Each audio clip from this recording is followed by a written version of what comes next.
Hey everybody, welcome back to Water Stories and Sustainable Design Masterclass. Today's webinar is about restoring the soil and reversing drought. My name's Raleigh Latham, and along with Zach Wise, we've started Water Stories about to share ways that we can reverse drought and restore the water cycle around the world.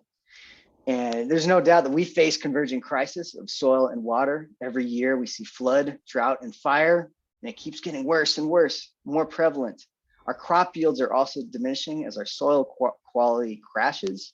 And some say we only have 60 harvests left. And that may be the case because as we compact, as we till, as we fertilize and salt and burn, we see our soil quality decreasing every year. And while these topics of restoring the water cycle and restoring soil are sometimes separate, these are actually deeply related because we can't reverse drought without healthy soils, and healthy soils can't flourish in the absence of a functioning water cycle. Now, this webinar today is all about healing the ecosystems of soil and water together. We'll be going over the gamut of topics of how to restore healthy soils, how to increase water infiltration and store it longer in the soil, why healthy soils are more resilient against drought, and how we can repair the water cycle by restoring soil. Now, I'm grateful to have on 5 soil heroes today who are professionals and have given decades of their lives to the practice of restoring living soils. We have, of course, Ray Archuleta. He has been an NRCS scientist for 30 years. You've probably seen him in Kiss the Ground. He is an amazing soil communicator who has probably changed tens of thousands of farmers and ranchers and growers' lives across North America and across the world. And it's such a privilege having him on. We have John Roulac, the founder of Nutiva, the producer of Kiss the Brown, and starting a new community called Restoring Agriculture. So just in Agroforestry Regeneration Communities, which is going to start agroforestry kickstart across the world. We have Vivian Kaloxilos, the founder of DocTerre. She's a living soil consultant with over 15 years of experience, the protege of Elaine Ingham, and she's at the cutting edge of restoring soil across North America, which is so cool. And of course, we have Todd Harrington, a soil consultant with over 30 years of experience, who has just done epic projects across North America from helping 100,000 acres of farmland be converted with biology to terraforming a park in New York, Governor's Island, over 100 acres. So Todd has just an incredible gamut of knowledge that he can share in terms of restoring soil biology. And of course, Zach Weiss is the protege of Sepp Holzer, founder of Water Stories, with 15 years of practitioner experience. So we're going to get this started with Ray Archuleta. Ray's going to present for about 10 minutes, and then we'll go on to John, Vivian, and Todd. And if you have questions in the background, you can ask them. Zach might be able to answer. I might get to a few, but we're going to do a live Q&A after. So if you have burning questions, try to wait to the end, because that way we'll be able to get to them all at once. Of course, this is recorded, so you'll get it after. All right, Ray. Well, I'm so grateful to have you on. As soon as I saw you, because Soil Not Oil a few years ago, I thought I have not seen anyone communicate as effectively as you had, and it's probably because you have so much experience doing that. So thank you for joining us. Well, thank you, Raleigh. I think I'm gonna have to pay you for that. That was just way too nice, but I'm just a simple man. Thank you, Raleigh, thank you for that graciousness. And with that, you think you can share the screen? Give me power to share the screen? Yes, let me do that. You should be able to share it. Just click the share screen button. Oh, beautiful. So you gave me the power. Excellent. The power. But that's right. That's frightening. That's very cool. Let me see, make sure I got it on the right screen too. Yeah. Okay, there we go. Do you see my slide deck? And do you see one slide? Okay, let's get one slide going. We're seeing the background, the behind the scenes slide deck, but we should see it full screen in a second. Okay, do you see one slide now? No, it's kind of like that panel. But okay, got it. Let me see. It's let me get back here in the show. I did that again, and it's this one here. And let me drag it over here. How's that? Do you see the slide deck there? And you see one slide? Oops. Oh, we see the presenter view, but we're close, right? I think you just need to switch it. Yep. Let me get that again. Sorry about that, guys. I'm operator error. And let me see. Okay. And see, let's see if this does it. Okay. And how's that? We're in. Way, Nice. great. Okay, folks, let's rock and roll. Folks, like Raleigh said, retired agronomist and soil scientist. I titled my slide, Regenerative Agriculture, the butterfly effect that will change the world. And most of you that know about the butterfly effect is, it relates back to quantum physics and that beautiful concept. Can a tiny little butterfly in Brazil moving its wings and moving the molecules under its wings, can it create a tornado of change? We know now in biological systems, according to Dr. Lorenz, and many have known about quantum physics, yes, it can. Every one of us have a potential of being that butterfly that can create a tornado of change. One of the biggest factors that I've seen when I go teach all over the world, this is the biggest obstacle, the human mind. It's the way we look at the natural system. It's us. We're the problem. My wife tells me, husband, you're 99% of your problem. Go look in the mirror. She's right. A lot of times it's the way we look at the world, folks. That's the problem. It's the way we were taught. And we pick up that framework from our environment. We call it social conditioning, indoctrination from the local community, from your family, from our universities, from our churches. And unfortunately, a majority of the time, they're just plain wrong. And that's called growth and change. Here's a good here's a good example. I worked for NRCS to eliminate this. This is why the agency was created. You look up in 2014, look at the picture on the left. That's Colorado, folks. This one is 1935. Look how dark the soil is in the background. This is why the Dust Bowl happened. And really, NRCS was created for that 87 years ago. And I usually have the word written here, organic. Why did I put organic? Folks, we need to understand most of the planet was destroyed in an organic system through tillage, deforestation, through overgrazing. It's not about organic, it's about regenerative agriculture. I've seen organic farms till way too much. I see no-tillers spray too much. It's not about that. It's about understanding. It's not about tools. Please understand that. And I buy all my products organically. I'm just trying to prove a point. Regeneration. This is about regeneration. Let me show you a little video here that was in 2019. This is 2019. Just to show you this happened in 2019 in Texas. And then look at this in Kansas. This happened this winter, folks. Look at all the research papers blowing. Look at all the nutrient and conservation plans. Look at the brilliance of our universities. Look at, we're supposed to be the most sophisticated and most knowledgeable people in the 21st century, and we're still here. Why? It's the way we were taught in our school systems. Am I against education in our universities? No, that's not what I'm getting at. That's not what I'm saying to you. We're missing the mark. We have lost a relationship with the natural system and learned the power of observation. We have no connectedness. We have disconnectedness from the land. I think that this person, if any of you read Dr. Nassim Taleb's work, it's beautiful. He's a statistician. He says, because every time I hear scientists and everybody, all of us, we said, data, data, data, where's your data? I'd rather be well-read and have experience and be exposed to the right books and to the right people and understand patterns, understand how the natural system. Careful with data, you'll drown in it.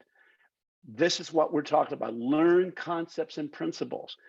This is a very simple principle. The whole planet was once covered, folks. It was once vegetated. Yes, even Saudi Arabia, they found elephant tusks. What we have here is global ignorance, global disconnectedness. The soil is naked because it doesn't have its living cover. It's hungry because the plant feeds it. Thirsty because the water is evaporating and not infiltrating and running a fever. And these hot, sensible heat, this latent heat is creating these vortexes of heat and pushing rain clouds and actually creating huge amounts of vapor. It's not just CO2, it's a small percentage. It's water vapor. I recommend everybody to read this article that came out. And I call the water story guys, Zach, Riley Piardi know this, but folks, the largest gas in the atmosphere is water vapor. And there's only one thing that can bring the water vapor and the carbon, a living plant. This is what's happening on a national and global scale. We're having more and more runoff, very intensive rains. And if you ever wonder, where's the vegetation? Look, as you fly through Google, as I fly in an airplane, this is what I see. Minnesota, New York, Georgia, Texas, California. Look at the urban disturbance. And then people say, humans don't impact the climate. Excuse me? If there's no vegetation, let's make it very clear and simple. Without a living plant, there is no climate. There is no regulation of the climate. We would live in Mars or Venus. We'd have ice and rock. You need soil and plants to create climate. It's that simple. We make it too hard. That's why I'm not a big fan of paying people for carbon. It's too complex. Pay them to vegetate. I'm a simple man. 38% of our globe is bare, hot, emitting heat. I grew up in New Mexico, 5th largest state. Now guess what's going on with New Mexico? Now it's a desert. It was a prairie. It was vegetated. The whole West is vegetated. So what happened to the disconnectedness? Folks, when I walked away from graduate school, nobody told me the power of life. The greatest geological force is life itself. I call biodiversity the software of the planet. Everyone has a phone, an iPhone or a Droid. That phone is plastic and metal, and it's worthless without software. The software of the planet is life. Every insect, every bird, every animal promotes life. Some people think that we're going to be able to heal and start attacking animal agriculture.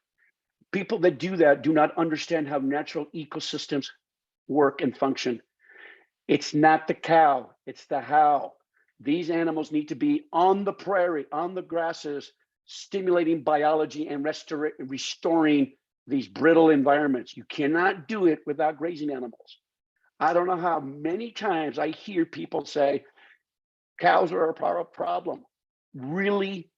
You don't understand how all these grasslands were created. Cannot do it without an herbivore. That simple. Another thing is my aha moment.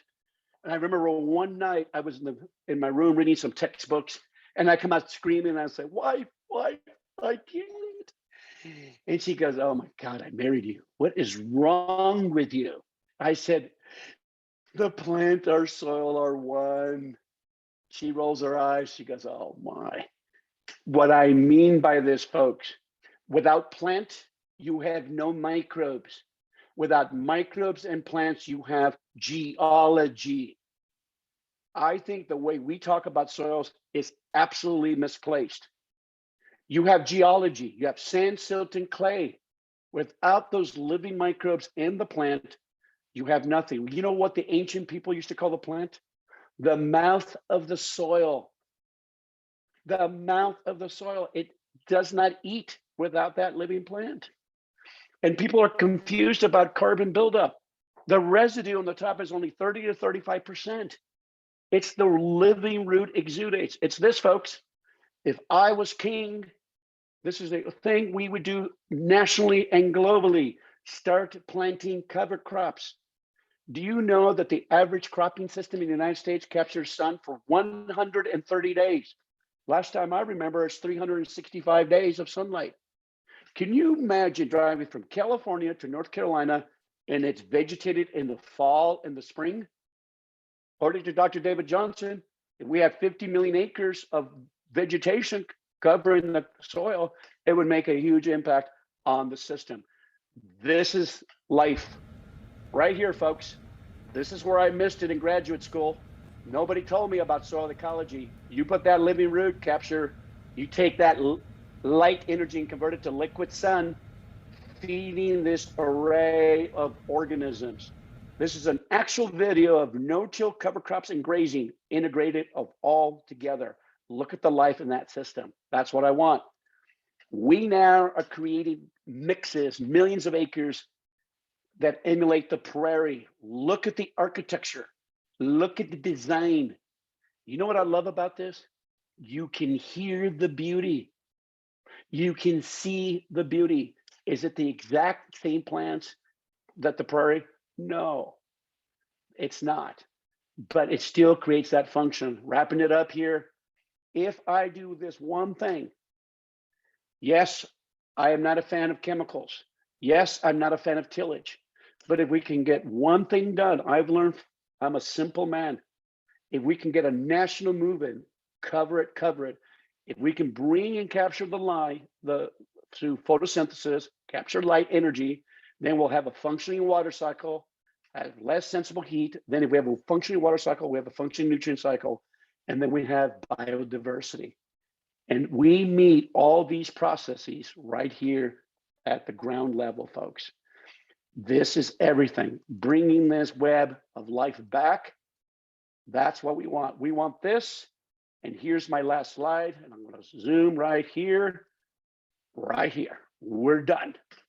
Folks, people ask me what regenerative agriculture is. And people have this all about sustainable and regenerative. They have all these statements. And if John had a wife, I would ask his wife, how does it feel to be married to John? It's sustainable. But if I would have said, ma'am, what does it feel to marry to John? Oh my God, it's regenerative. It's always growing. It's dynamic. It is awesomeness. There's a difference between words of sustainable and regeneration. You have to regenerate to sustain. We want to regenerate. Last, regeneration, guys, is a journey for life. I think it's a journey for life. I have to walk people through this journey to get them off the chemicals. It's a journey. It may take a whole lifetime. It's the renewal of the heart and mind. It's the way we look at things. And it's a new way of thinking that loves and emulates nature's intelligent design. It's that simple for me. That's what regeneration means to me. Emulate the natural ecosystem. And it can only happen when your mind changes. You have to have an epiphany. Something has to happen to you, like it happened to me. Thank you, guys. I hope that was quick enough. Probably, I think I did it under, 11 minutes. I still blew it, but hey, there it is.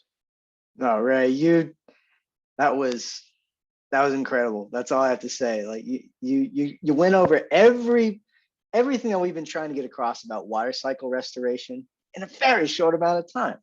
So that it was beautiful. There's no one like in communicating the importance of restoring our soil. So thank you so much. So next up, John Roulac is going to present about his work in agroforestry. So this is going to be pretty exciting. So thanks again, Ray. Yeah, thanks, Ray. And thanks, Raleigh and team for inviting me. And whenever I'm around Ray, I feel like I'm at church and he's a preacher of soil. So thank you, Ray, for that. My name's John Roulac. I'm zooming in from Washington State on the Pacific Ocean here, and I've been for many decades been a fan of nutrition and growing food and how they kind of intersect. As mentioned, I helped produce the film Kiss the Ground, and really shared the story about the potential of regenerative agriculture that Ray did. And I'm going to talk a little. I've been looking at, when the film came out, I was like, what can we do? What can I do to make a difference and accelerate this moment? Because one thing I've noticed just in the last year or two, so many people are coming from different walks of life or interested in regenerative agriculture, and it's really great to see. With Hannah from Abundant Earth, we formed a group. I'm going to just share the screen here, called Agroforestry Regeneration Communities. And it really is about creating more food forests. And we don't start any projects. We work with existing projects around the world. And this form of agriculture, yes, it conserves water. Yes, it holds through the living root, as Ray explained. But it does a lot of other things as well in these communities in Guatemala. And just trying to get the slide share to work here. Just a second here. Yeah, there we go. Is it not only creates more nutrition, it creates a lot more diversity for income for farmers, increases biodiversity. And some people call it agroforestry, other people call it permaculture, syntropic agriculture, agroecology, and also indigenous people have been practicing this type of integrated multi-species cropping systems for millennia. So we're going to jump to a little what we're doing in Guatemala. There's a project, Contour Lines. Sean Dixon Sullivan's the founder. And here's a photo from 2019. You can see of the steep hill. We work a lot with farmers in these communities that grow corn or maize. And there's a lot of challenges with that when you're growing that as a single crop. Now, look at the photo here a year and a half later. Look at the difference. And if you actually, just to show that it actually is the same two locations, if you look in the upper left-hand corner of the February 2019, you can see the palm tree there. And then you can see the same one in September 21, the one on the right. The trees that we're growing there are Glitteria. They're a mother to cow. It's a nitrogen-fixing tree. So Sean has started a first program about 3 years ago. Really impressed with him. We work, most of the farmers, there's over 1,500 are Mayan farmers, small, very small landowners, holders. Some of them are running cooperative systems. And we give them the opportunity to pick their choice of fruit trees. Do they want a lemon? Do they want avocado? Up to 10 trees, mango, jackfruit, and then a lot of these native and nitrogen fixing trees. And then also alley crop systems such as cassava, pineapple, and it also really can help their economics. Recently, Sean just shared that one of these small farmers took 100 pineapples that they were able to grow. Remember, they don't need to buy bags of fertilizer because we're using natural systems, trees that fix nitrogen. They're able to put those pineapples in a little boat, go down the river to Livingston and sell those right at the street, which is a significant much more than they're making if they were growing that with corn. And here's a shot. I was actually just talking to Sean, and we're now expanding we've done 1,500 small family farms in Guatemala. We're going to expand it to thousands more in this next year. And this is a new women's group up in the highlands, and they're up about 7,000 feet. So they're growing more like apples, pears, peaches, and also a lot of vegetable crops. So we're going to be using different types, though, of nitrogen fixing trees that'll do better in those colder climates. The other interesting thing about Contour Lines is they've opened up a center in Antigua where we have a processing facility, and we're doing cafe, and they figured out how to dry the cassava, and they're making cassava pizzas, jackfruit pizzas, and creating a market for some of the small farmers. And as you can imagine, what system would you rather have, the one on the left or the one on the right, in terms of tree crops? Which one has more biodiversity, and which one's going to do better in an intense storm? Obviously, the one in September, the one with the green. So now let's jump over a little. One of our projects is in Malawi. So we work in Guatemala and also in East Africa. Um, uh, and this is a project that is focused around permaculture. They have a five hectare permaculture site. This is Mr. Biswick. And one of the things they're doing is they're getting local people to plant bananas and papayas next to their showers, their outdoor showers. So instead of wasting that water, they're gonna turn it into fruit here. They've also getting a lot of attention because of the success. People maybe here in the West don't have any idea of what this Ukraine, Russia, this war with this food crisis is doing. The farmers can't even purchase bread anymore. The price of wheat's gone up so high, and so they're really on the front lines and showing people that they can create a diverse amount of crops, and they get people from the armed forces, police, churches. Gets lots of visitors, and here's an example of one of the villages near them. This is the same location, and this is a common thing. Villagers sweep, and imagine what would happen when a rainstorm came, and the picture above in November, and now imagine what is going to happen in March here with all this other crops growing and plants growing. It's going to absorb that water, and it's going to go down into the groundwater, so big difference. And here's some of the recent graduates of some of the permaculture and training programs. And here's a picture. This is a fish bean tree, and these are very easy to grow. They've been growing them by seed in the nurseries just a few months ago. Planted them, really small seedlings, in this cornfield. Once they harvest the cornfield in a few months, they'll let the fish bean it'll grow much faster, and then they can basically chop it down and use that green fertilizer for the crops.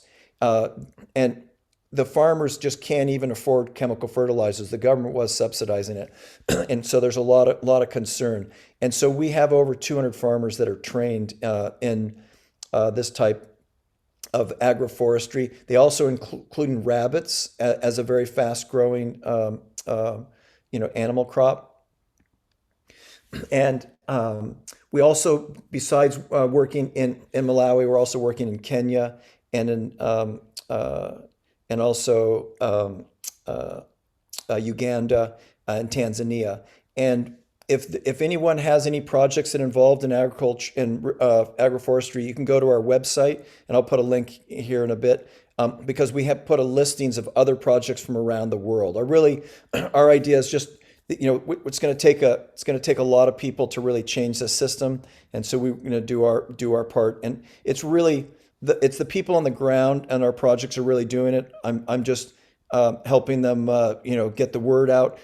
One good thing happened. Somebody on LinkedIn saw one of my posts, and they reached out and said, "John, do you know who One Tree Planet is?" I said, "I heard of him, but I don't know him." After a couple Zoom calls, they decided to support our project in Guatemala with a $400,000 grant. We really accelerate. My feeling is if we had $10 million, we could potentially plant 100,000 food forests in Guatemala and change the entire country. And the other thing is once they create that economic stability and those food crops, they don't necessarily want to leave their area. And I'll just wrap it up here. This is a bit of a word salad here of some of the different things that agroforestry and ARC is focused on. And lastly, I wanted to say that we are doing a webinar June 9th, which will have some of the programs that I talked about earlier that'll be presenting, and including a woman named Dr. Ford, who's going to present how the traditional Mayan milpa forest garden system works. So thank you again for your time. Hope to inspire people to take care of the earth better in your neighborhood and however you can do to help and accelerate regeneration. Thank you for your time again. Thanks, John. That was fantastic. It's such a quick transformation, just like 1 year, just from dust to like a banana, just a little banana homestead. That's so cool. And congrats on getting the grant. Can only imagine how many systems can get set up with people who can just set it up in their communities and don't have to rely on like red tape and all this stuff we have to deal with in the West. All right.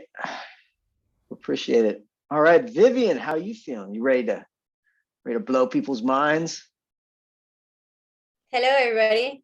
Yeah, we'll see what we can do here. Let me get my my screen up. Hopefully, I'll be able to. Woo. Ba-boom. All right. Hello, everybody. Thanks for having me on.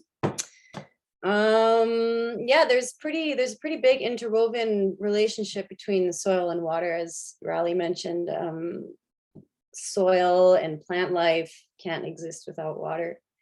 But we do live on planet Earth, and the Earth does have a huge impact on the water cycle and on the quality of water.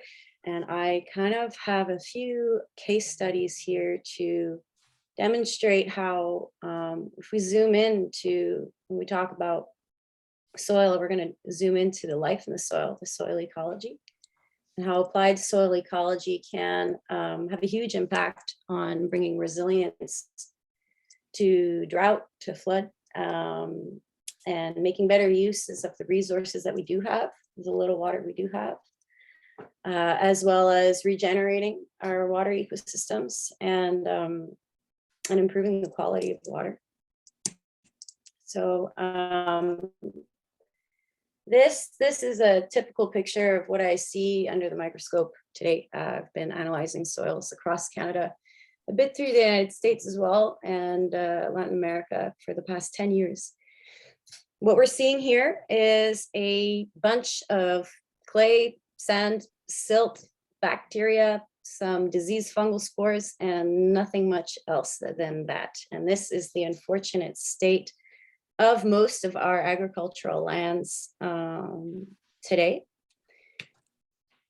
And when we talk about soil, and we talk about water, and we talk about, I'd rather focus on biodiversity than on carbon, and I've done my fair bit of talking about that in the past. But what I really want to drive home here is the relationship between this soil life and that being able to support biodiversity, and it is life that can drive these water systems on Earth and vice versa. So here's a little case study here from Quebec, where I'm at. This is Jean-Francois, and he has 2,000 acres of cereals and soya. He contacted me in 2019 because he was just not pulling out any crop. And we've had 5 years of really bad springtime droughts. This year, we actually have a spring. Winter has stopped and it's raining, so it'll be different this year. But last year, in the past 5 years, we've had really intense spring and summertime droughts, which has really been affecting harvests. He's an organic farmer. He's been using manures and light till, no-till practices, cover crops. He would complain that his cover crops were kind of competing for water with his main crops. And when I went to take a look at his soil, the first time I went to his farm, I saw kind of a similar picture as what I had just showed you guys. Just bacteria, no predators, no fungi. And so last year we went ahead and did a whole bunch of compost tea and compost extract applications. And last year was the worst spring drought on record. And here, this is one of the largest cereal grains that he's seen in his life. And this guy is a 6'3", and that's his hand. So we're showing some fat abundance right there. But we take a look here in 2019, his soya had 350 kilos per hectare. In 2020, 900 kilos per hectare. And last year with the applications of the biology, we jumped to 2 tons a hectare. This still isn't an impressive yield in general. It's not ideal. However, having gone through the worst drought yet and still having these results, it's a pretty good sign that we're heading in the right direction. Same thing with his spelt, from 2 tons to 5.5 tons. His wheat from 2 tons to 4, and you get the point here. So in his system, as we were putting in the compost teas, we were seeing a difference in the soil in nematode populations, in amoeba populations. These are all different soil animals. And these animals live in the water films of the soil. So as we bring in the biology, this works with the plants using photosynthesis, feeding the biology in the soil to create a soil structure which will hold the water. So even though we had the worst drought on record, by adding in this biology, he was able to make better use of the resources that were available despite the drought and have his best harvest in years. Why isn't this clicking? This is a interesting little case study here from Toronto I did with Jessica from Wildcraft Permaculture. It was a military base that was kind of completely desertified, compacted. And this is the picture of a thatch layer after 2 years of rounds of different cover crops. Immense amount of diversity of plants has gone into this field. This is the side of the field that never got any microbial treatments. So we have this really thick thatch layer building up, and we don't see really any decomposition here. Whereas in the same amount of time with the exact same cover crop rotation, the only difference was adding in the biology. It's a pretty stark contrast where we see that the microbes there, and specifically the fungal life, are helping to decompose this thatch layer. And so when we talk about regenerative agriculture, this is what we're talking about. Very, very concretely, is every year we are adding to the buildup of resources and richness in a landscape. This decomposition layer over here that we call humus, over time, these humates will leak into the ground. This is building soil. This is building up richness. And it's these humates that will help filter and clean the water, help feed the fungi that will structure the soil even further. So creating even more pockets for water and nutrients. And it's, of course, the biology that's building up the nutrient and mineral base in the soil. So we need to cover our soils everywhere, yes. But if we start from this degraded point that our soils are in and just put plants, it will work. But it might take a decade to start seeing soil actually being built. It takes nature 100 years to build an inch of topsoil. So including this biodiversity on this scale will actually help kickstart the process, where we'll have soil building, richness building, drought resilient landscapes, and the capacity to build up richness over time from water, nutrients, etc. And I think I am out of time, so I'm just gonna hold it off there and stop sharing. Oh, that was amazing. Thank you so much, Vivian. Like, those are badass case studies. That is so cool. Like, your knowledge is just this giant well. And we only got to like sip from the top of the aquifer. So there's a lot to say, but everything. I wish you could hear the farmers talk, because it's even more impressive. Yeah. Yeah.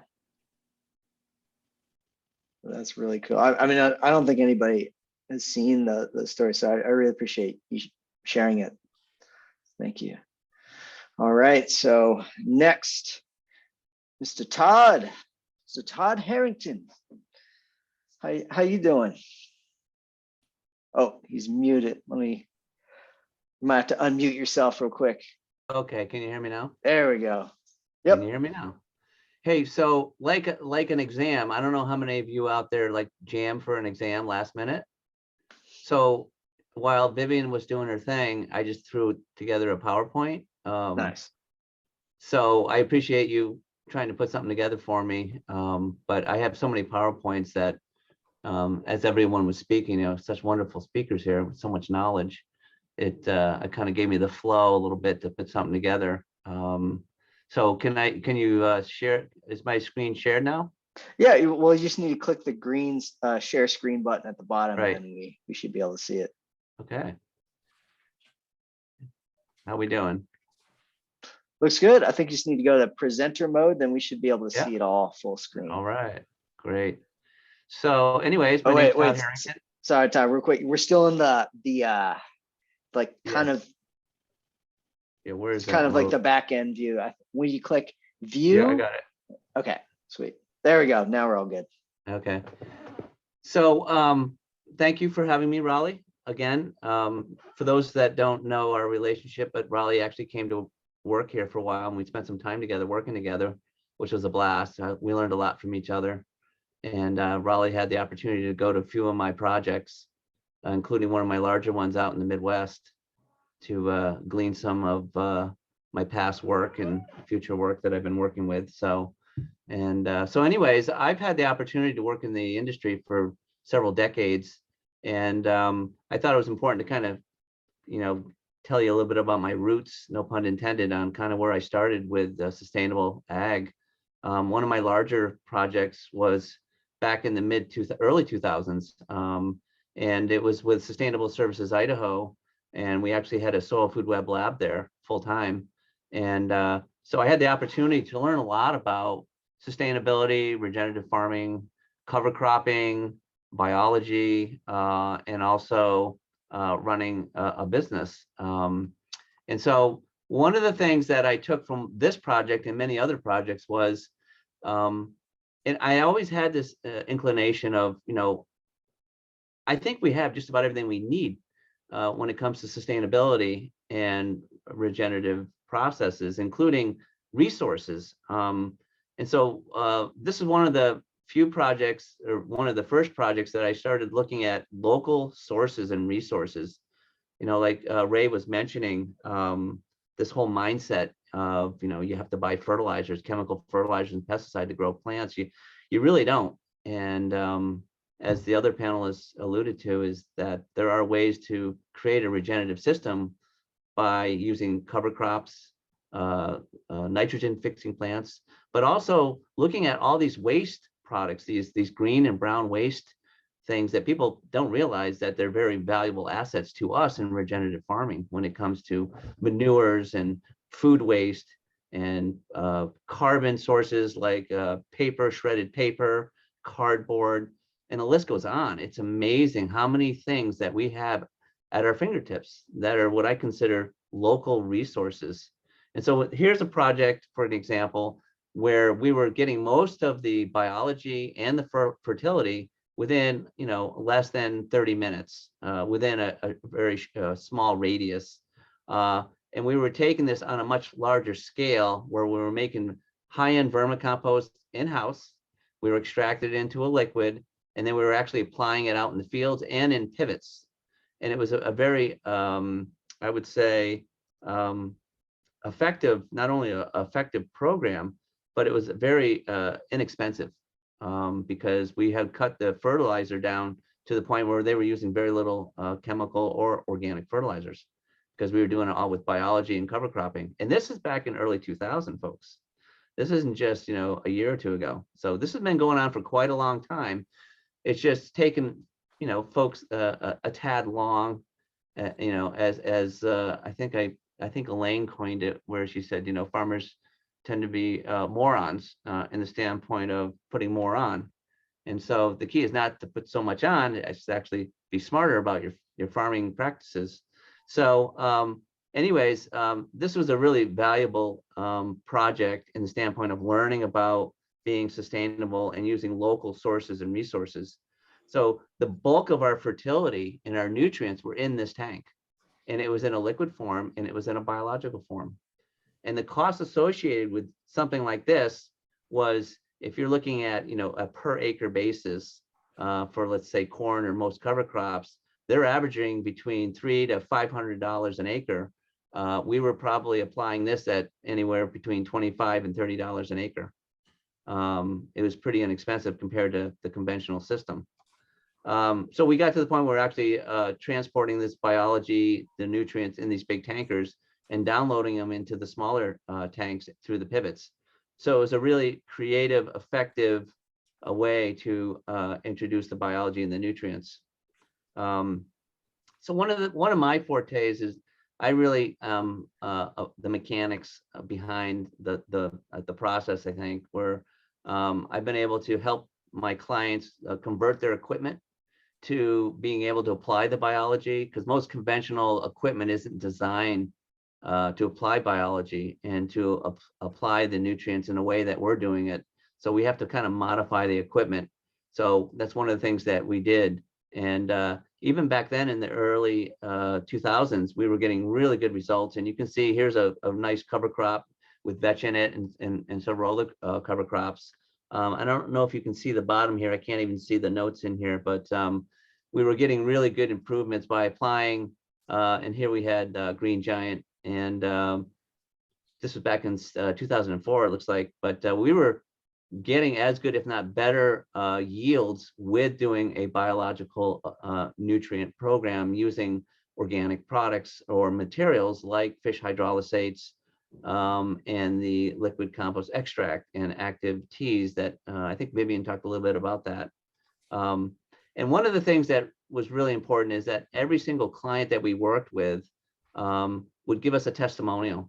So you can actually see from 2004 here, that the sweet peas that you just saw a picture of, basically just telling us, in their own words, or at least, they were signing off on it with a date, was there increased in yields? Yes. If so, what estimate the amount of pounds? Here it was 1,200 pounds. Increase in quality? Yes. If so, it said no blemishes. Increase in weed pressure? No. Decrease insect pressure? Yes. Better soil structure? Yes. Less water usage? Yes. And if so, estimate the percent of savings. And that's one of the cool things that we saw with a lot of testimonials, is the savings in water were huge, especially when you get to the 3 to 5 year mark on a program like this. These numbers were going up to like 50 to 60% in savings with water. And that is huge when it comes to the reduction of, or the use of water, especially at this rate, at this level, or these acres. They require quite a bit of irrigation.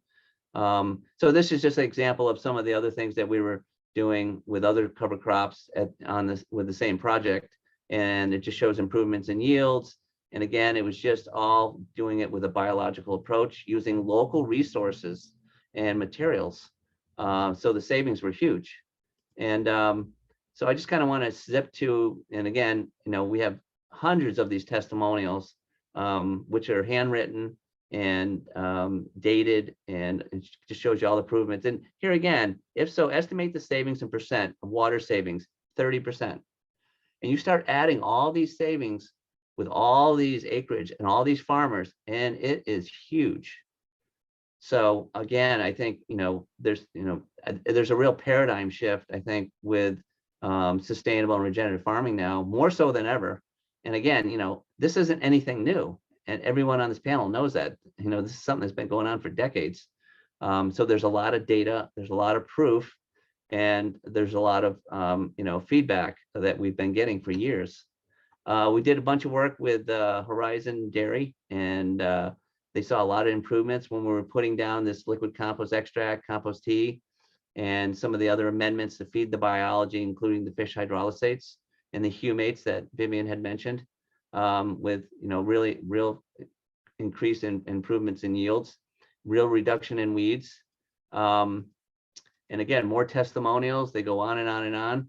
And so I know I have very little time here, so I'm just going to kind of jump to another project, Turkey. Back in, this was probably the mid 2006, I think it is. This was a really interesting project because we didn't know where we were going to get our supplies, our materials, and our amendments from. And so when we got there, we did some traveling around the area just to see what kind of waste materials they had available. And lo and behold, they had just about everything we needed. And this is a huge orchard, one of the largest orchards in Turkey. And we were actually involved at the time when they doubled the size of the orchard. And they were 100% chemical. And we had transitioned them into almost 100% sustainable and regenerative within a 3 to 5 year period. So what we did is, what's really important is setting up a staging area and being really organized with your waste products and your feedstocks. So in this situation, we actually columned everything off. We had them source out all kinds of green and brown waste materials. And then we actually started making our fertility in several different types of compost here. You can see the percentages of brown and greens and the different types of compost. And we basically made a foliar compost and a drip compost. And then we actually had another compost that was top dressed. And we had just beautiful biology growing in it. And as you can see from the photos here, we had several different projects going on at the same time, several different types of compost. And it was a really great project in the standpoint of being really creative with finding local feedstock or waste materials, from leaves to straw to hay to food waste. I mean, we had just everything we needed. And one of the coolest things was when we were driving along the gravel roads, we said, hey, what's this gravel? And they said, oh, this is volcanic rock. So what we did is we analyzed it, and it was loaded with trace minerals that they didn't have in their soils. So we ground it up and we composted it, and we let the biology break down these minerals into the fractions, into the nutrients that the plants needed. And we got a great response out of it. And it was all free. And so yeah, you can't beat that. They actually built we designed and helped them build their own turner. And this was the newer that was brought in. And this was actually a top dressing. It was the third different type of compost that was put on all the windrows, all the planting beds and you can see we had a special recipe we designed and built for them. And again, they didn't spend any money except for the labor and the equipment bringing in the waste products. And so lastly, is my time up, Raleigh? Do I have another couple of minutes? Yeah, you keep going a few minutes, we're fine. Okay, so this was a project in Abu Dhabi and Dubai for the Crown Prince. We were called in to help save their date palms. They were all dying from the red palm weevil. And same idea. We said, well, what do you have for waste? How far is it? And can we utilize it into this program and design a fertility, nutrient, biological program without spending a lot of money? And so here you have one of the Crown Prince's orchards here, the date palm. And so we started looking for manures, and there was plenty of manure to be found in the camels. And then we said, well, do you have any compost? And they said, well, do we have compost? And lo and behold, they had the largest compost facility in the world. We had no idea that they had this facility there. And so we analyzed the compost. It wasn't very good, but we were able to improve it. And then we increased the size of the planting area, which they were way too small. And sure enough, proactively, the date palms got healthier, and they were able to deal with this red palm weevil problem instead of coming in with a pesticide. So again, regenerative, renewable resources is really the key to not only regenerative farming, but also when it comes to water savings, because of the usage of organic materials that don't have the high salts in them. And also because the crops are much healthier, you have a much deeper root system, and they're in a much more proactive, or I would say active resistant stage, so they don't have all the pest problems they normally get when they're growing in these poor infertile soils. So again, I think I'm just going to finish off with probably the last project here was the Governor's Island project that you mentioned, Raleigh, which was a really fun project. But we came in doing a biological program, and we found all the local sources. They actually had a local compost facility there that we used some of their compost, and they had major runoff on this project, as you can see in 2015 and 17, the upper left-hand corner here. But as soon as we came in and started adding the biology, and we started adding the compost extracts and the actives, everything just came to life, and all of a sudden they had a lot less erosion once we started adding the biology, because of the glomalin in the bacteria really held really well on the fields. But this was pre-biology, or before we started applying the liquid biological amendments. And you can see this is some of the compost that we brought. This is just before planting. And then this was a very short project. We did this really quickly, like in less than 2 years. I think, Raleigh, you were there, right? You had the opportunity to go there? Yeah, I got to visit like Halloween 2018. It was really Right. cool. Really cool Right. seeing it in person. Yeah, so this was only like a year after planting here. And the main contractor said he's never seen plants come in so quickly. And I contributed most of that because of the biology that we were adding to it, and how quickly and aggressive they were at applying the liquid compost and the compost extracts. And there was just a huge water saving that they said that they couldn't believe how much they saved on watering, how much less watering they had to do just to get the plants to cure. And so I'll just end it with that, and we'll go from there. Awesome. Thank you so much, Todd. Like all your projects that you share are just so. I have so many cool. projects, it's hard to get it Yeah. all in 10 minutes. So. Oh yeah, I can only imagine. But thank you for doing that. Sure.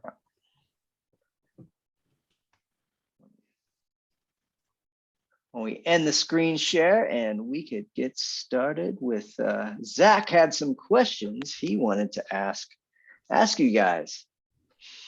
Yeah, I mean, first off, just incredible presentations, each one of you. Thank you so much for sharing your eloquence and your experience with our audience here. I know they're going to have gained a lot from it.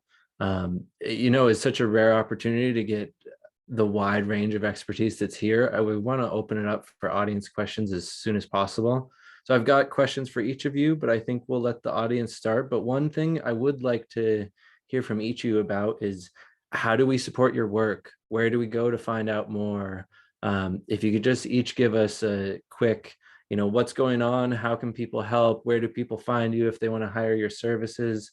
And then I think we can start with the audience questions where people want to raise their hand and ask them with their voice. And Raleigh, I'll let you take back over. Yeah, sounds good. So why don't we start with Ray? How can we support your efforts? Is there anything you're working on that we could promote or support? Or Well, thank you, Zach and Raleigh. And that was, Todd, that was excellent. Thank you for sharing that practicum, and Vivian, all of you, and John. Folks, I'm still a co-founder of Soil Health Academy. And I sold my part. I was a co-founder with Gabe Brown. And most of you know Gabe, who was on the video. We started Soil Health Academy, and I remember John was in the early stages of that, and we bounced things and ideas off. I still think, folks, for us, it's education, education, education. If we can get more people educated on this regenerative systems and how to transition people, that would be great. So we have soilhealthacademy.org is a great way to give tuition and to help young farmers get educated. I think that's one of the best things that they can do. And then, of course, I haven't got my website up yet, but my whole thing that I still do is teach. And I still go around the country teaching.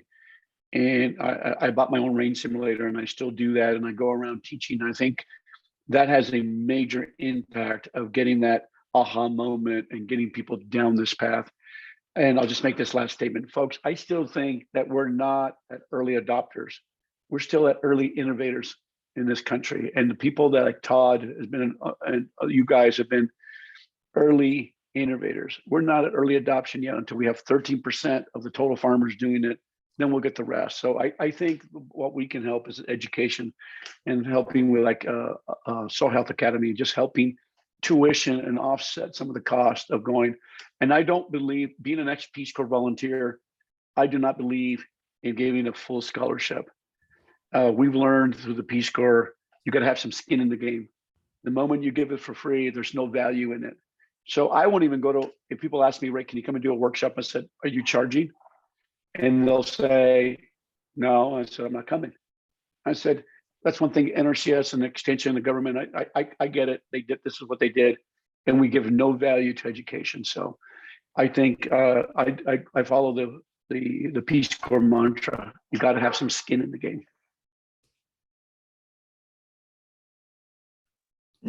Much to be said about that. I think for those of us that are on this, yeah, you have to make some form of a sacrifice to learn, to put these in practice.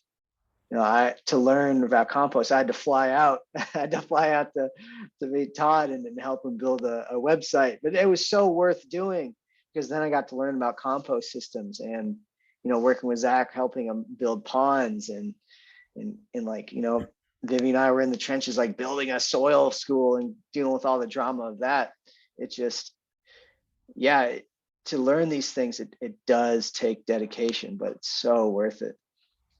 So thank you, Ray. We posted the link for Soil Health Academy, and I have no doubt, like, well, one, I vote Ray for soil dictator. Let's all do that. Soil dictator across North America. Totally down. All right.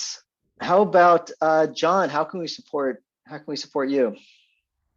Thanks. Yeah, great presentations for sure. Really inspiring.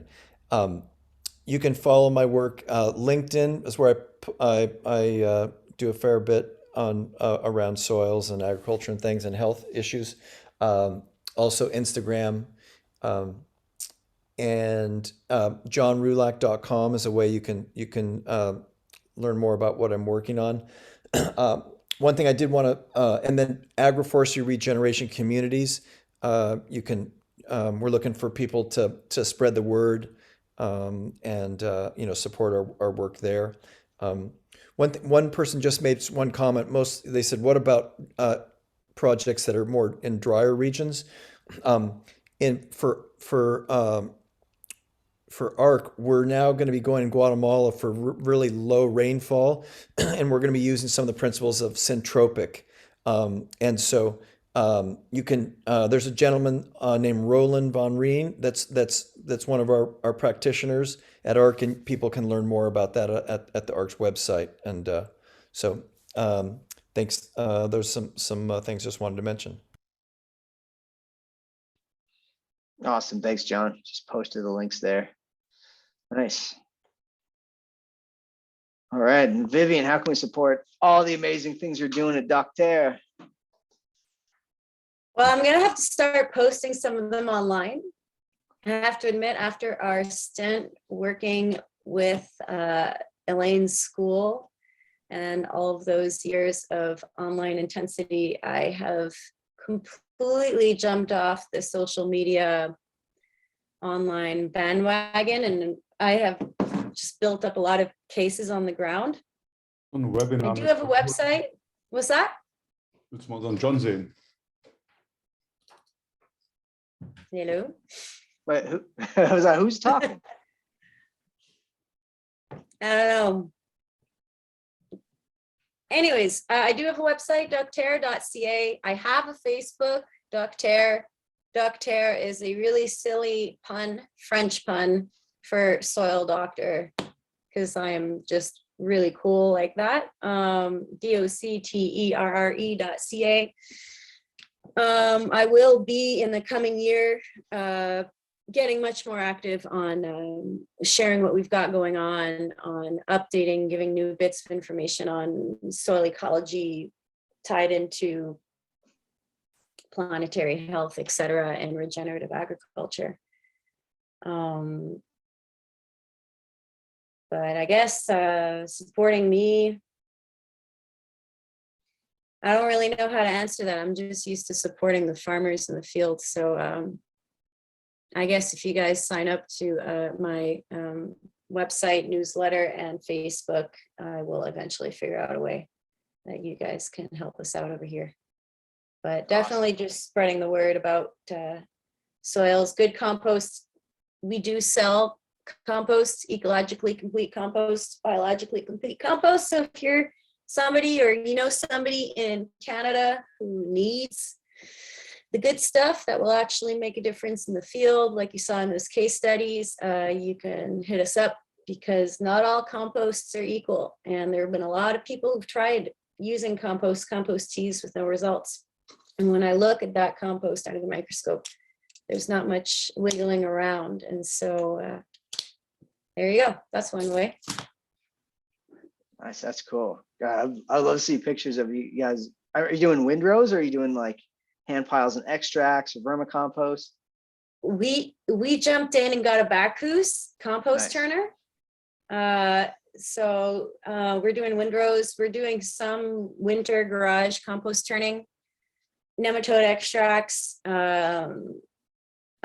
We're doing some comfrey and nettle ferments too that are really awesome. We've got fermented algae, seaweed from the shores here in Quebec. So yeah, it's good stuff. Straight up soil sorcery going on up there.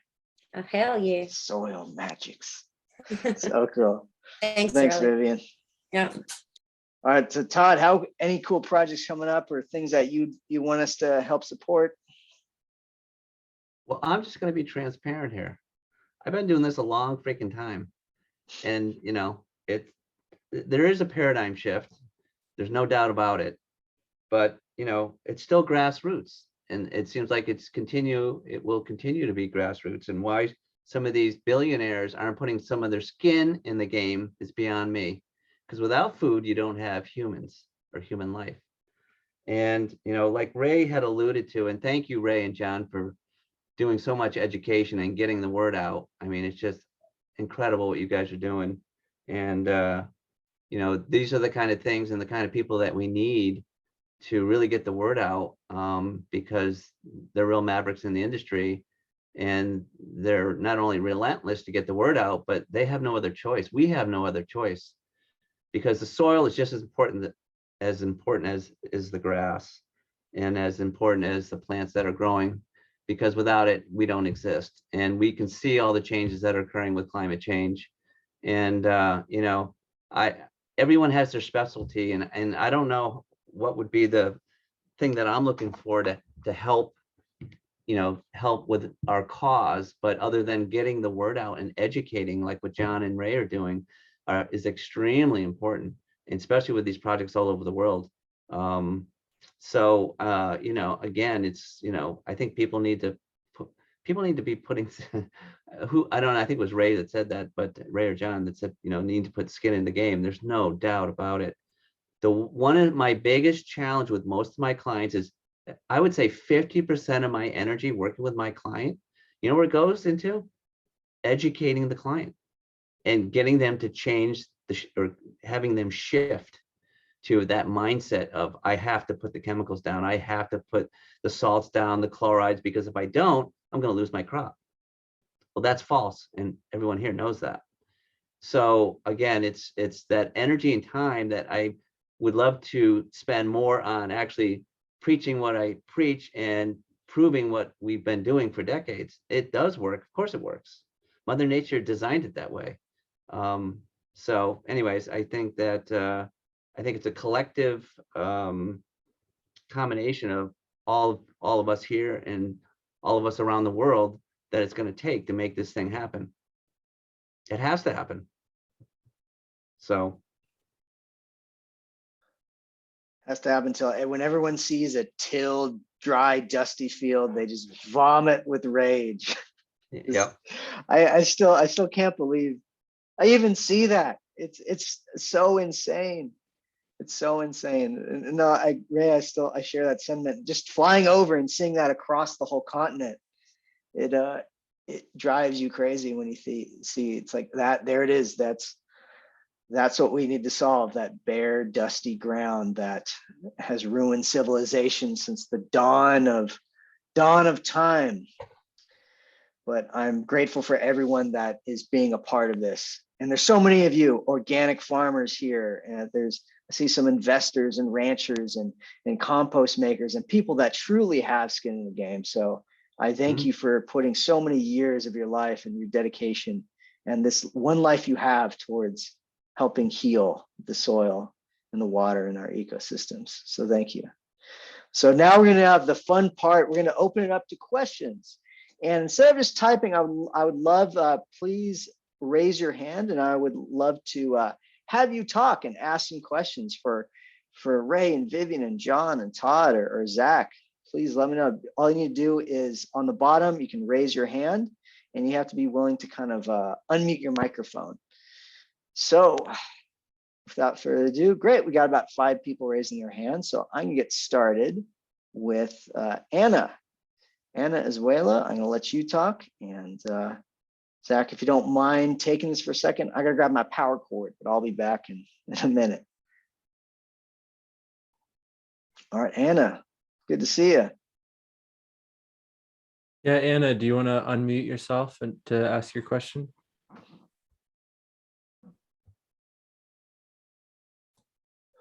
Give it 1 second here. All right, no worries. We can go to John. Hey, John, how you doing? It's great to be here. And it's amazing what all of these people are doing.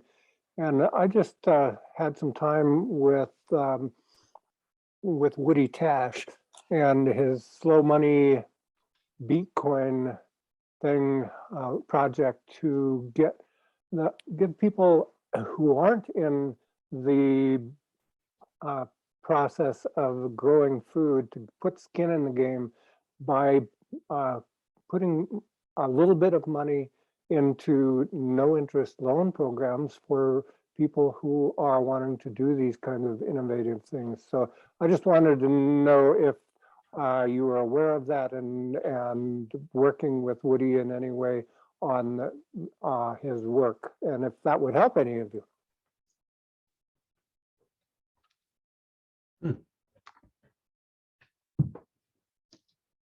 Do one of you guys want to speak to that? Is anyone in connection with them? I know Woody. He's a good guy. I don't know as much about that project, but the concept of using blockchain or crypto tokens to get more people to have skin in the game and work on is definitely, people are up for that. Are more people talking about it, and I know there's a bunch of different groups. I think Regen. Yeah, this is not a blockchain. It's Bitcoin, not Bitcoin. Yeah, and it's a really right. really local. And yeah, so that's not to be confusing the two of them. They're way different. Hyper local is what Woody describes it as. Sounds good. Yeah. I don't know the specifics, but blockchain can work for local as well. It's just it's a way to keep track of certain information. And I met someone recently that at an event, and they want to have people to be able to support farmers and ranchers using the blockchain and be able to connect with, make it easier, and because the margins right now really suck for regenerative agricultural people, a lot of cases, except for those who've been able to create markets. So creating a better margin, is going to be helpful in some of these different things. But sorry, I don't know more about Woody's thing. Maybe others do. Awesome. Thank you, John. I appreciate it. Yeah, so much that could be applied, and that, like from the technology and crypto space to this. I know like Bitcoin for me is a fucking environmental disaster, but there are things like that coming out that have like a teeny small energy cost per transaction, where it's like 0.00001 kilowatts, which actually makes it useful versus not this catastrophe. That's just my opinion on it. I'm not a huge expert. All right, so if you asked a question in the Q&A, would love to have you ask that question in person, because it's just fun to hear you guys' voice. So if you asked a Q&A, if you put your question in the Q&A, please like raise your hand using the Zoom panel, because I'll unmute you and then you could ask your question live. So I saw some great questions here from like Sarah and Ed and G, but I would love to unmute you guys. But you gotta raise your hand first. I'm gonna stay with John. All right, why don't we go with go with David here. Hey there, David. Yeah, hi. Thanks very much. Coming from WA, dryland farmer, in this space for a while, so I appreciate the content. Thing that amazes me that I think someone made that comment that we're all kind of got a piece of the puzzle, and somehow we need to get together on a common platform and share this knowledge, because over here we have a lot of bureaucracy that's kind of having an epiphany moment that this is all very new. But I've got articles here that my great grandfather cut out in 1929 about soil microbiology. So it's yeah, pretty crazy stuff. But very interested in a systems approach here is very much along indigenizing our thinking and systems to meet our particular geology and environment in Australia being impoverished and dry generally. Why are we growing wheat? Just your thoughts on bringing other diversity, other crops in, tree crops, extracts for pharmaceuticals and things like that to help close the loop on our regenerative practices, because it seems like we're jumping from the pan to the fire. We're still trying to prop up an agricultural system that is dogmatic and a little bit out of tune to what the lay of the land is. So just some comments there.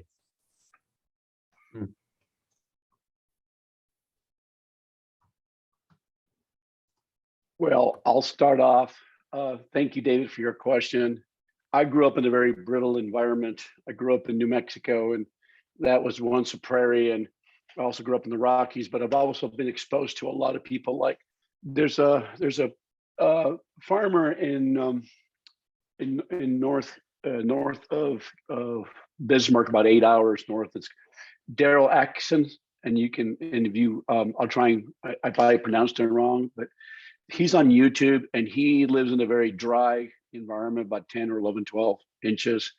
He's got thousands of acres, and his wife's a biologist, and they're using some of the same concepts that Todd is doing. Is like, but we're using this compost extracts, but they're using polycropping instead of just growing one species, but you got another species that you're growing with it, like peas or others, like 2 or 3 species at one time, and harvesting, because now we have the equipment to harvest it 2 or 3 crops, and they're doing it on a large scale and running it by the biology, and they're doing the extracts and that and pouring it into the furrow. But one of the things too, if I was in that kind of system, and I've worked with ranchers all over in the West in the very dry, brittle environments, and I remind them, I said, look, one of the critical things one of the principles of soil health that I brought into 2006 is context, understanding your ecological context. And I've had farmers, and I told them, I said, why are you farming out of your ecological context? Eastern Colorado and Western Kansas was a prairie. Why are you trying to grow corn here? It's not designed for that. You're going to fight the system. I said, why are you working so hard? I said, and if you do, why don't you have grazing animals integrated into your system? Because what grazing animals do is they allow you the time for the system to recover if you decide to crop. In other words, to store more water into the profile, you have diversity. And then grazing animals allow you not only that space in the whole rotation, but it allows you to gain an income, to recharge the water profile, the soil profile. So the more you can integrate animals in that system, because that was designed that way. It was designed that way. So you imagine if you have one particular field, because we're talking guys that have 2,000 or 3,000, 4,000 acres.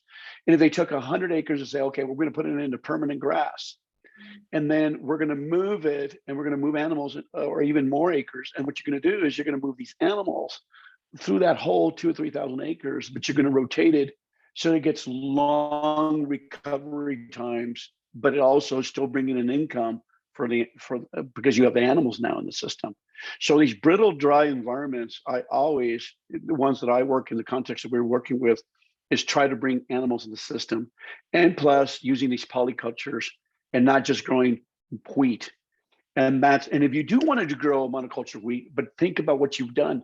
After 2 or 3 years, you give the land recovery time, then you can come and no-till a wheat into it. You've done extremely well. And then you rotate it around. What the problem is, we don't have long rotations. We don't give the land enough recovery time. And another thing is that Vivian talked about, some of the soils are so degraded that they need that head start. I've only seen one time that I could never get a cover crop growing. That was a shock to me in a multi-species. But when we do design these multi-species, we design them with 5 to 15 in the mix, and then you have synergy. Even in dry environments, they become very collaborative. So you can find a lot of this stuff in a lot of our YouTubes. You look it up, Gabe Brown, Jay Fuhrer, all the guys in North Dakota. We've been doing that for years. So that's a good source. You can go there so you can learn a lot of these dry land farming type situations. Awesome. Thanks for the question, David. Thanks for Thank you, coming in David. from Oz. All right. Oh, sorry, I need to mute him again. All right, I'm going to unmute Co. She's been in a few webinars of ours. She's actually on a Pechakucha. Hey there, Co. How you doing? KO. Yeah. You're All right. okay. I'm KO. All right. So lately I've been talking to people, and of course they want statistics, and I tried to figure out how many projects in terms of acreage or hectares exist around the world. Like, is there a tally that's being made, or is it possible to create an infographic that has how much of the, 1%? Look at 1% of the people that own all the money can do that. Why can't 1% of the people that are doing regenerative farming turn that on its head too?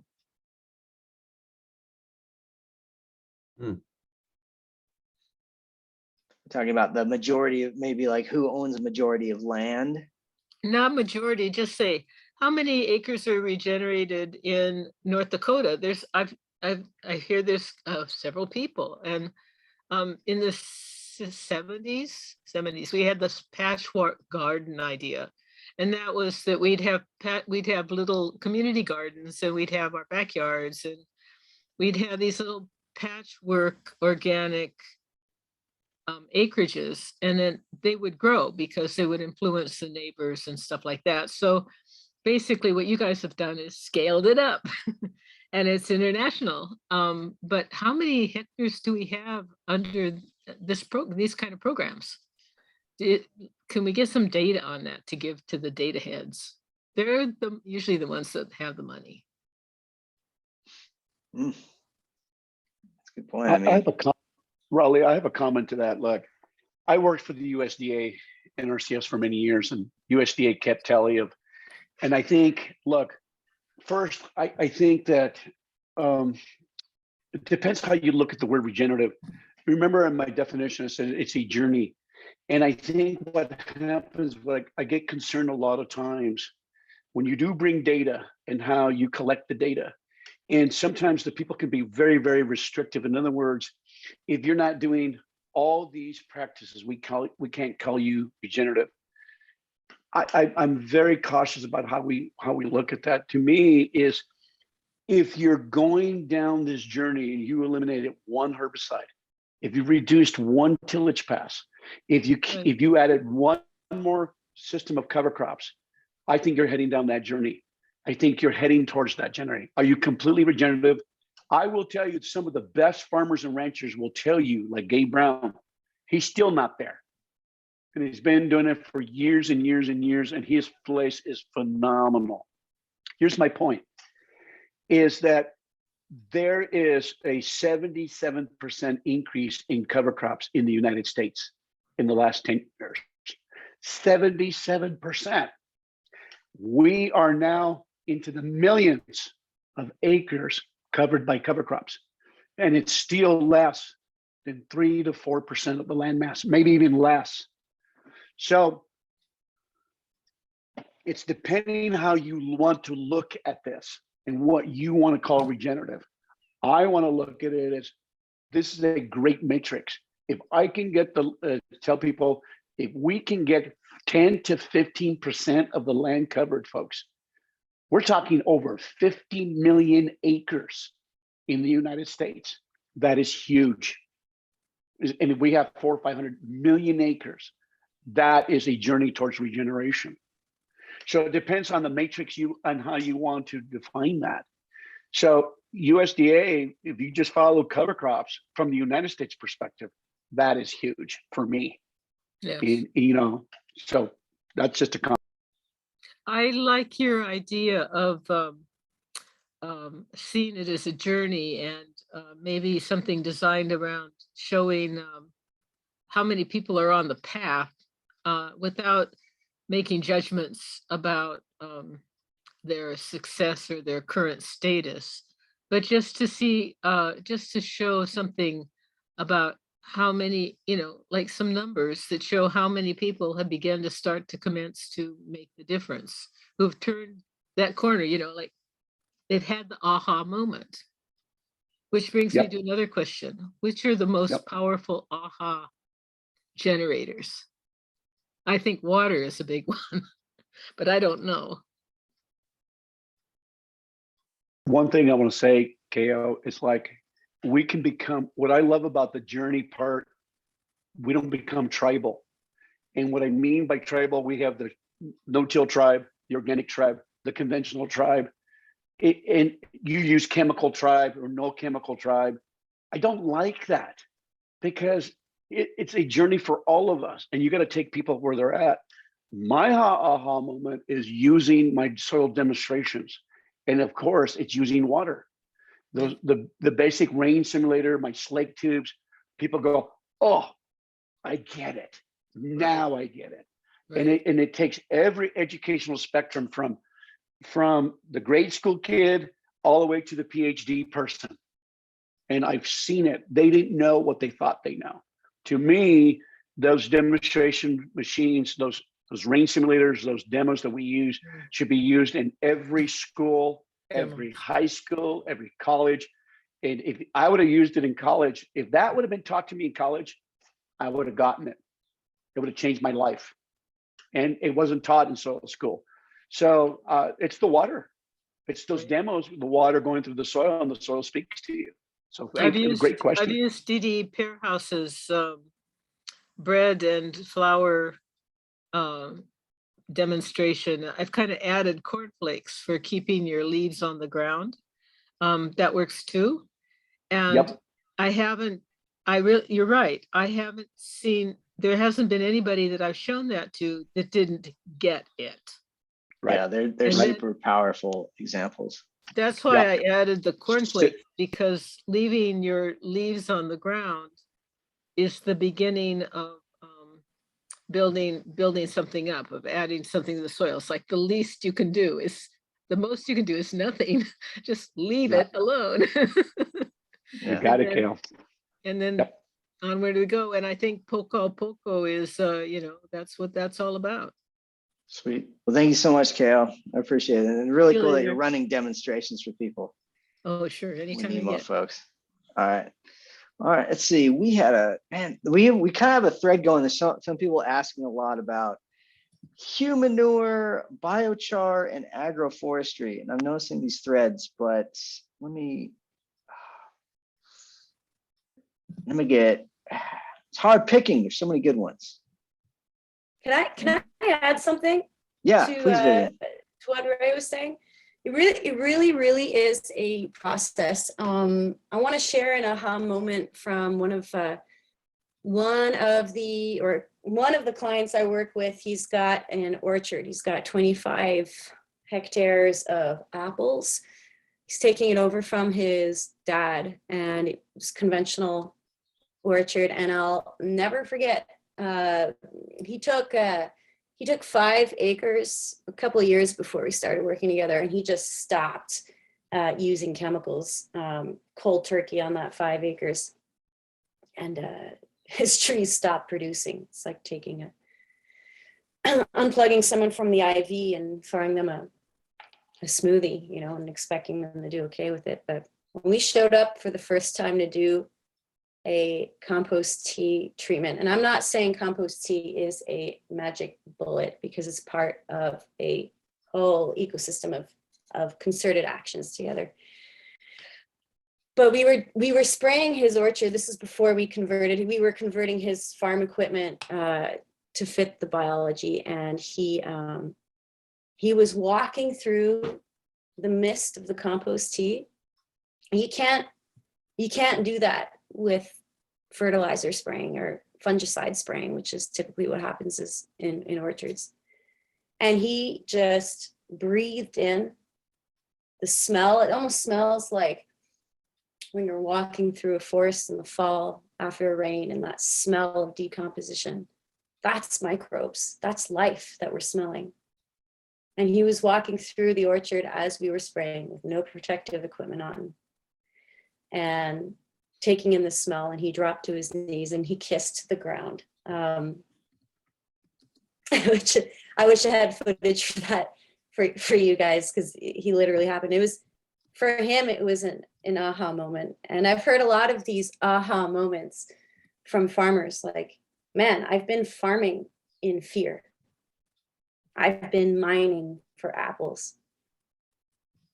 And so this aha moment of doing things differently, it's super beautiful, and it really is a journey. And I'm kind of going back a few questions here and kind of blending them together. When I start working with a farmer, he's not doing, cover crops and compost teas and making his in-house fertilizers and vermicompost and planting trees. It's really one thing at a time, because farming in itself is a full-time job. So to learn just how to make a compost tea and change that part, it's a huge process. So we'll start with that 1 year, and then we'll get the cover crop mixes in the next year, and then we'll get him composting on his farm. But where we really need to go, I have some clients up north in Quebec. It's this beautiful place called Tadoussac, and I love going up there because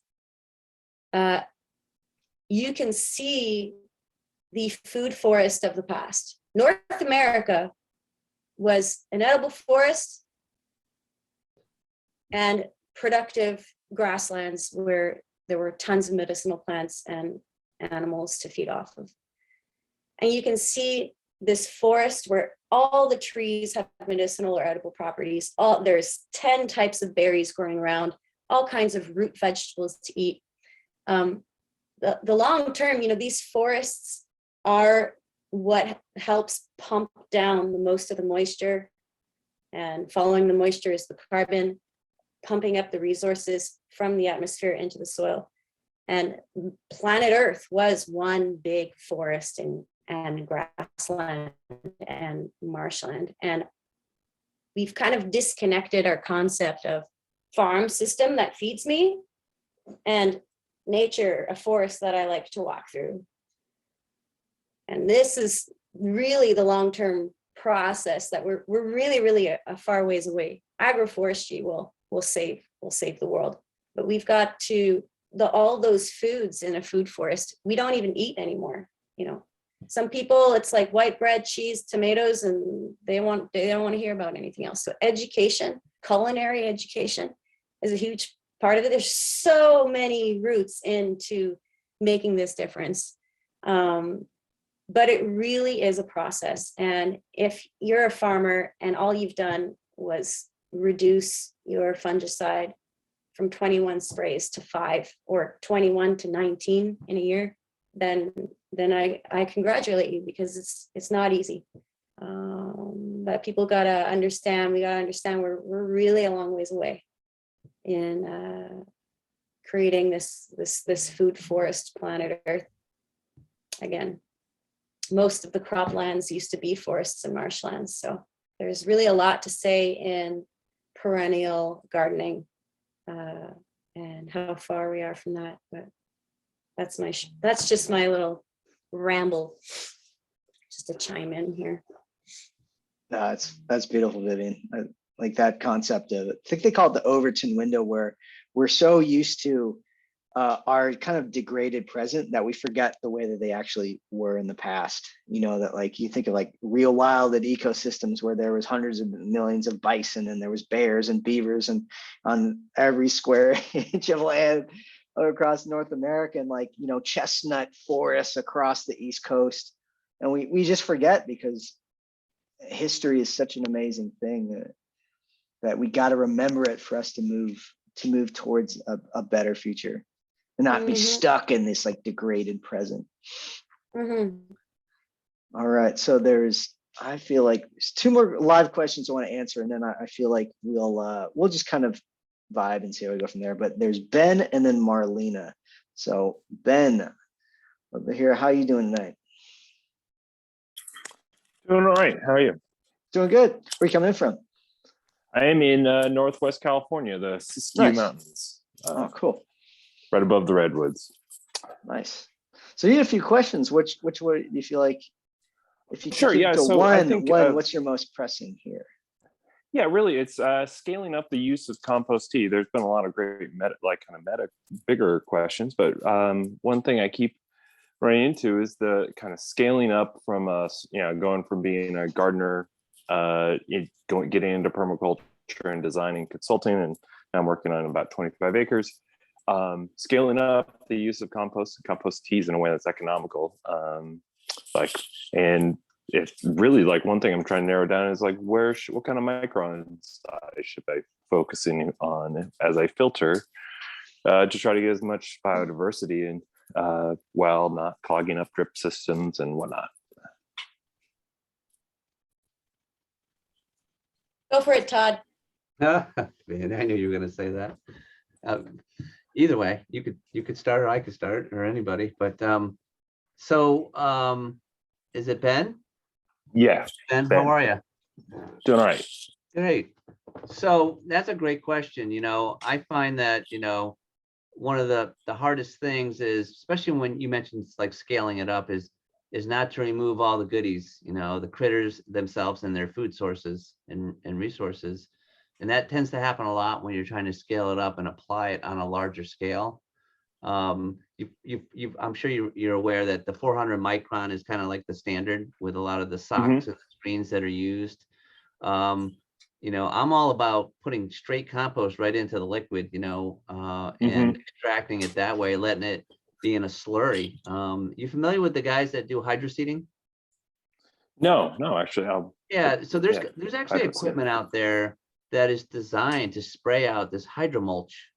So they're heavy duty pumps or larger pumps that can handle a lot more, not only volume, but sediment, large particulates, versus most conventional sprayers are designed to spray chemicals, right? So it's high pressure, low volume. And we're kind of the reverse of that. We want, you know, high volume and low pressure. So what we do is we kind of reverse engineer the equipment so it can handle all that volume.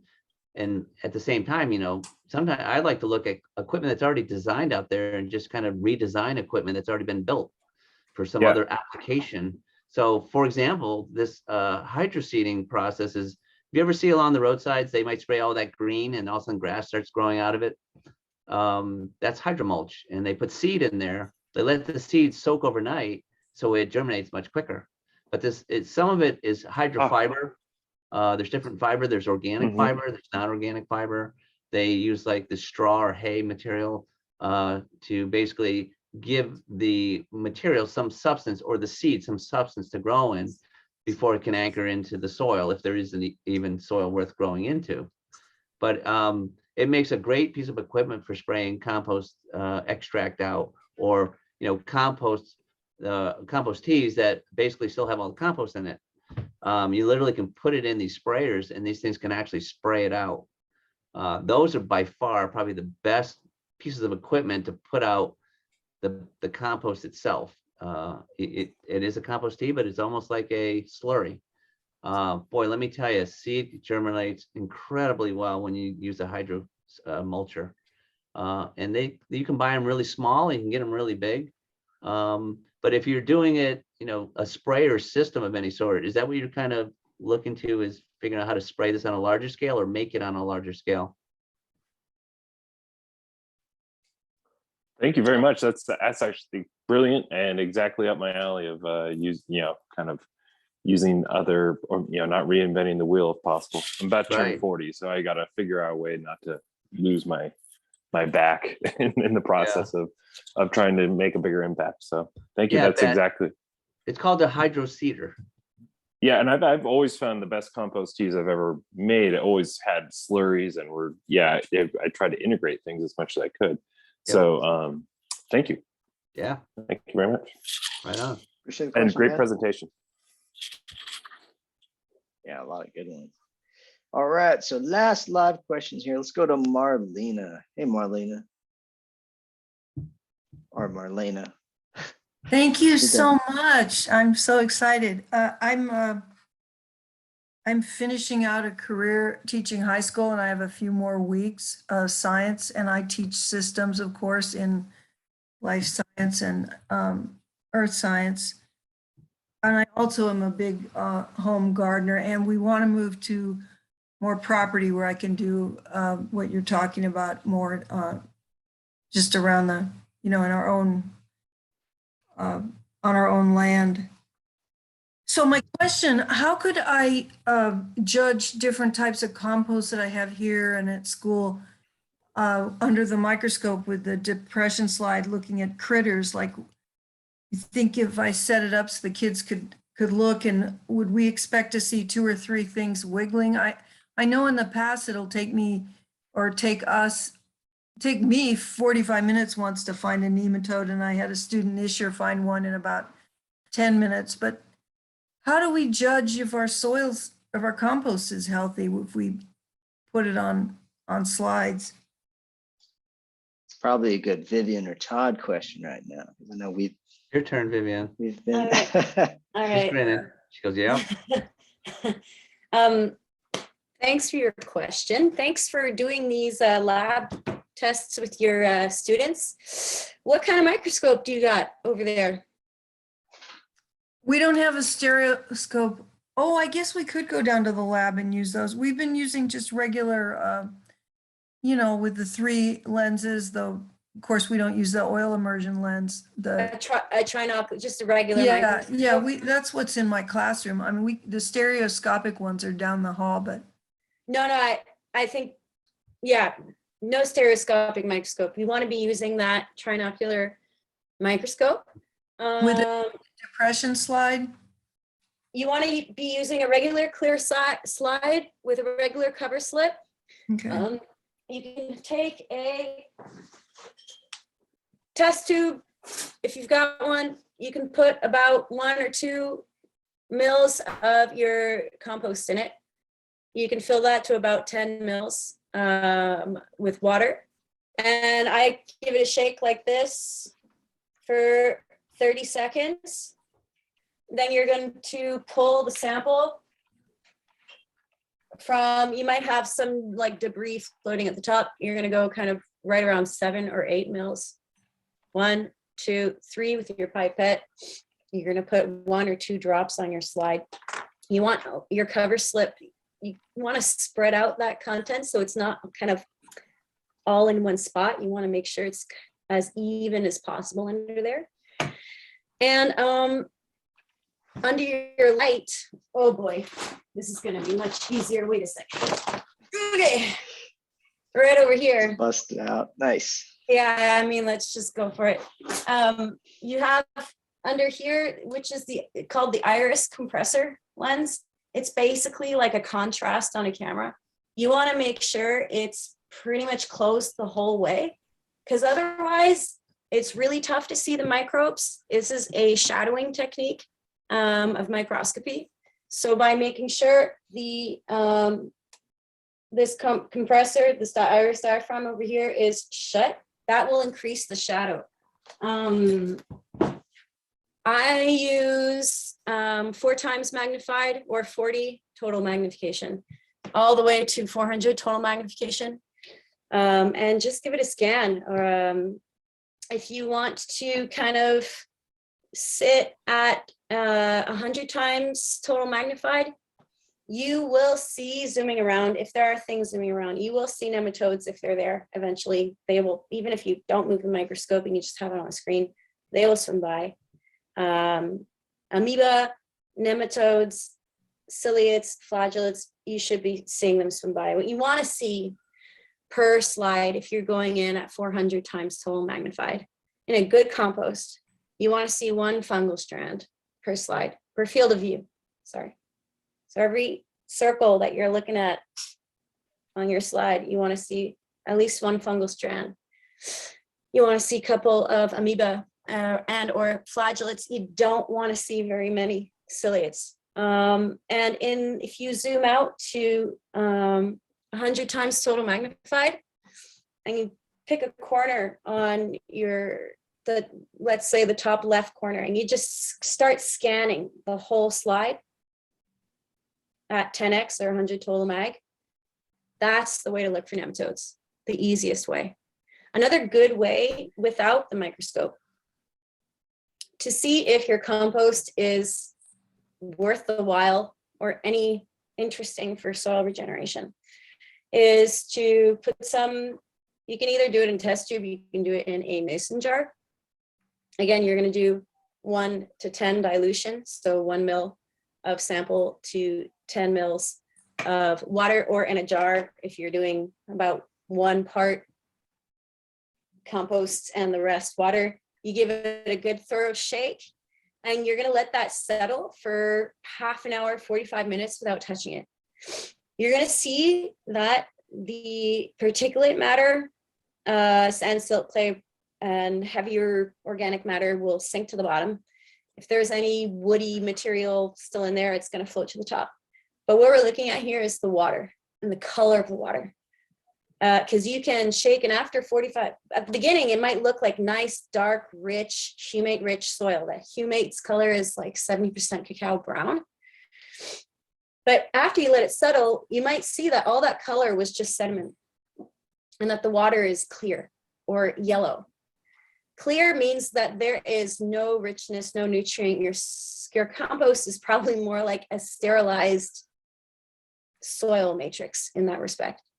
If it's yellow, goldy color, you're looking at fulvic acids. Fulvic acids are great. They are an indicator of bacterial decomposition of the bacteria and their predator. The bacteria recycling nutrients, their predators coming in, eating them, and releasing those nutrients into the soil. But the ideal stuff is when after 45 minutes, the color of your water is still that nice 70% cacao brown. That indicates beautiful humates in your compost. And you can't get those without the fungal pathway of decomposition, which means that there's fungi in your compost decomposing the carbon material, building up a huge richness of nutrients and minerals, and their predators available to release that into the system. And then again, it's held in by the bacteria and fungi. So I call that the humates test. And simply shake, put that down, let her sit, and then see what the color is. And depending on that color, you'll know if it's worth your money or not. Thank you so much. I really You're welcome. appreciate it. Thank you.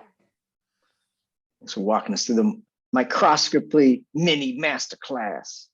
I know, like I had a great time. Like Vivian and Joe Tobias and I and Megan, Todd's ladder system, we had a little microscopy session together, and that was so fun. We'd hook our microscopes up to the USB and like see what we found, and it was like, you know, predatory nematodes that look like space aliens and, you know, like water bears. It's really fun to do that. And I think it is a good shortcut if you're trying to learn these things.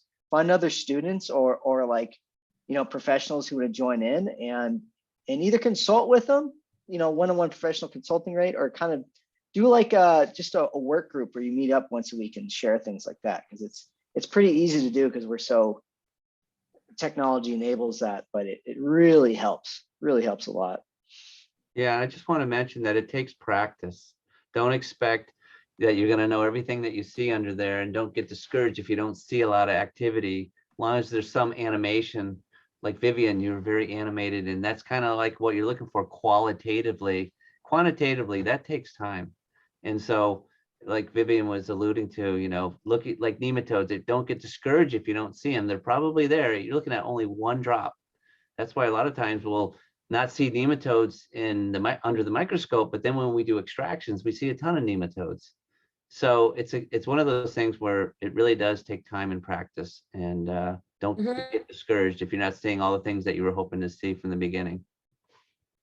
I gotta get, if you are teachers and your biology teachers, get a hold of me, because I worked with a college biology teacher, and we worked together and we put together a whole part of a semester of lab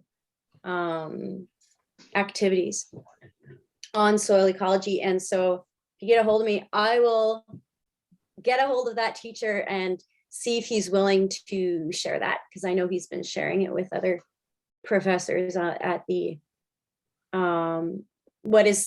what we call in Quebec CEGEP, which is basically grade 12 and 13 for the rest of the world. Also, shout out, Joe Tobias was here for a second. She dipped off, but she has like a cool online soil class. Really awesome practitioner too. So good to know her. All right, folks. So that concludes our kind of live Q&A, and I think we'll spend the rest of this time. Maybe there's only 8 minutes left, or we could close out sooner than that, depending how we all feel. But before I do that, let me show you what kind of we can do after this. Everyone's getting the replay. However, if you want to kind of join discussions, we have a little community here, waterstories.com, that you can join and kind of discuss all the webinars we've done. Like, we're going to post this one and have a good discussion on it. We post replays of previous webinars along with films that we're releasing next week. We're going to have Rajendra Singh live. We're going to have Water Gandhi himself join we made a documentary about him. And so we'll be premiering that next week. So that's going to be really fun. And what we just launched is we opening the wait list for our core course. So if you want to be a watershed restoration practitioner or learn to capture and manage water on your land, you can sign up for our wait list, and we'll be releasing the course soon. And you can just get in like kind of the lowest price. So check that out there. Just pop on waterstories.com. The community is free for now, and you can join that wait list and lock yourself in at the lowest price that's ever going to be at. So I really appreciate every one of you joining this webinar. We need more practitioners and professionals, and I see the dedication that you've all put into, a lot of you have waited your entire careers to do something that you enjoy and to put your hands in the soil and make something happen. And it's so great hearing everybody's journey to do that, because I think we will change that conversation, and knowing that we don't just, our impact doesn't have to be, we need to like soak up all the CO2 from the sky. It's like, we just need to cover the ground. We need to help restore ecosystems. Like, that's so actionable, and we can all have an impact on that. So Vivian, Todd, Ray, and Zach, I really appreciate you, and John, I really appreciate you guys joining us. It's been so cool. Before I close it out, is there anything that you want to ask each other? Anything that you had really pressing you wanted to pop in before we end this?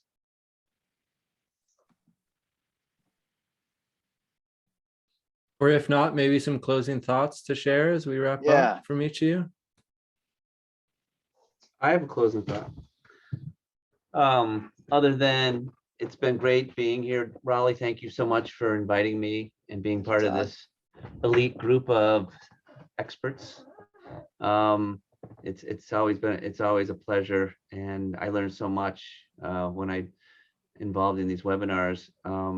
But I think it's exciting times for all of us, and unfortunately, there's a lot of awful things going on around the world, and but sometimes we need these things to wake up and smell the coffee or smell the soil, as Vivian was alluding to with the compost teas. I can relate to that beautiful smell when we're making the liquid. Our whole building, when we're making compost and when we're making our vermicompost, smells like a forest, especially in the summertime. It just smells so good.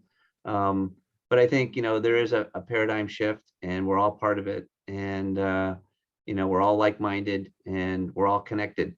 And just like the biology and the soil, and I think it's really important that everyone on this call and on this webinar, can connect and help really get some momentum going. And we can really make a quantum change to the environment and to the world. Damn right, Todd. Damn right. Regardless of your politics or where you are, how much land you have, we can make that impact. All right. All right, everybody. Well, I'm going to officially end this. For all of those on the East Coast, have a wonderful night. Thanks for giving us so much extra time, Ray and Vivian and Todd. I know it's pretty late over there. Hope you all get some great sleep. Have a good, I guess, John, have a good conference. Have a good time in Texas. And I'll send everybody the chat logs after this too. All right, y'all. Well, enjoy the rest of your day. And it's been a great time with everybody.